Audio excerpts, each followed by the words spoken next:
All right, today we're going to tackle cloud security. And to really get our heads around it, we're going to look at this incredible true story of a nation that decided to go all in on the future, only to find itself in the middle of a digital war. Let's dive in. So let's just start with a number, 42.8 million. What do you think that number is? Any guesses? The population of a big country? Maybe? The price tag for a new skyscraper? Well, it's actually something way more alarming. That's right, 42.8 million brute force attacks. Automated bots just hammering away, trying to guess passwords over and over and over. And they hit Kenya's digital services that many times in just 3 months. That was a 127% surge from the quarter before. So the big question is, how on earth did this happen? Well, to understand the attack, we first have to understand the technology. See, the reason Kenya was such a huge target was because of its super ambitious cloud-first policy. The entire nation was betting big on cloud computing to jumpstart its economy and modernize its government. But what is the cloud really? Okay, so the official definition from NIST, that's the National Institute of Standards and Technology, it sounds a little dense, but it's actually way simpler than you think. Here's the key. Stop thinking of the cloud as a place. It's not, it's a model. And the two most important words there are on-demand and shared pool. It just means you get exactly the computing power you need right when you need it from this giant shared collection of resources. And those ideas break down into these 5 essential characteristics. And they're not just jargon. Each one gives you a huge advantage.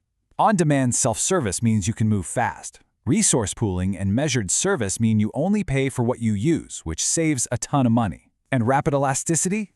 That's the magic one. It means you can scale up or down instantly. This mix of power and flexibility is exactly why countries like Kenya are betting their entire future on it. Okay, but here's the catch. When you move to the cloud, you're playing by a whole new set of rules, especially for security. It's not just on the cloud company to keep you safe. No, it's a partnership. And what you're responsible for depends completely on the kind of service you're using. And it really breaks down into these 3 main models. With IaaS, or Infrastructure as a Service, you're basically renting the hardware, so you manage almost everything else. With PaaS, Platform as a Service, the provider handles the underlying operating system for you. And with SaaS, Software as a Service, just think of Gmail or Office 365, you're really just managing who has access and what data they see. So you see the pattern, right? The easier it is for you, the more security the provider handles. And all of that leads us to what is without a doubt the single most important concept in cloud security. If you remember one thing from this whole explainer, make it this one, the shared responsibility model. It's simple. The cloud provider, your Amazons, Googles, Microsofts, they are responsible for security of the cloud, the physical data centers, the servers, the global network. But you, the customer, are always responsible for security in the cloud. That's your data, who you give access to, and how you set things up. And if you want a perfect, and frankly pretty painful example of this in the real world, just look at the Capital One breach. Amazon's cloud? It worked perfectly. The infrastructure was solid. The problem was a misconfigured firewall, an error that was 100% on the customer's side of that line. Misunderstanding this division of labor can have absolutely catastrophic consequences.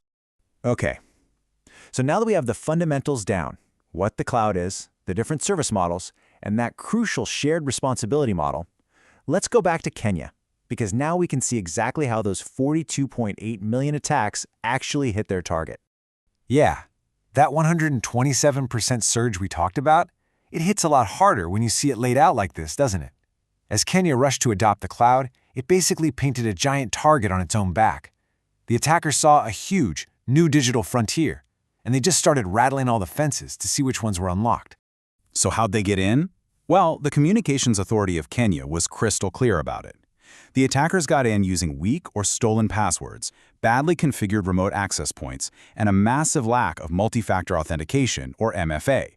Now look at that list again. Read it carefully. Does any of that sound like it was the cloud provider's fault? Nope, not a single one. Every one of those failures falls squarely on the customer's side of the shared responsibility model. And this brings up a pretty terrifying question, right? How can any team of humans, no matter how good they are, possibly defend against tens of millions of automated attacks? The attackers are using machines. You see where this is going. You can't fight an army of machines with a handful of people. You have to fight machines with smarter machines. And that's where this idea of agentic AI enters the picture. Now, this isn't just your standard automation that follows a simple script. No. We're talking about autonomous AI agents. They can literally see what's happening in the network, decide what to do about it, and then take action, all at machine speed, without waiting for a human to approve. Now, of course, giving AI that much control has its own risks, but in a fight that's this fast, it's becoming a necessity. So let's play this out. How would this have actually helped Kenya?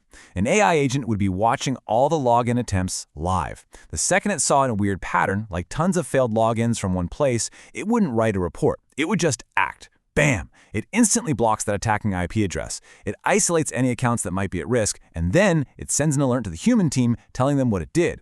The whole attack is over in milliseconds. So, let's bring it all home. What's the big takeaway here? It's that while the cloud gives you almost unbelievable power and speed, that power comes with responsibilities, and they're absolutely non-negotiable. It's a true partnership, and you have to hold up your end of the bargain. And I want to leave you with this one question, because honestly, it summarizes the entire shared responsibility model better than anything else. Amazon, Google, Microsoft, they've built these digital fortresses. They have secured the building. The question is, are you using password 123? Are you skipping multi-factor authentication because it's annoying? Did you remember to lock your front door?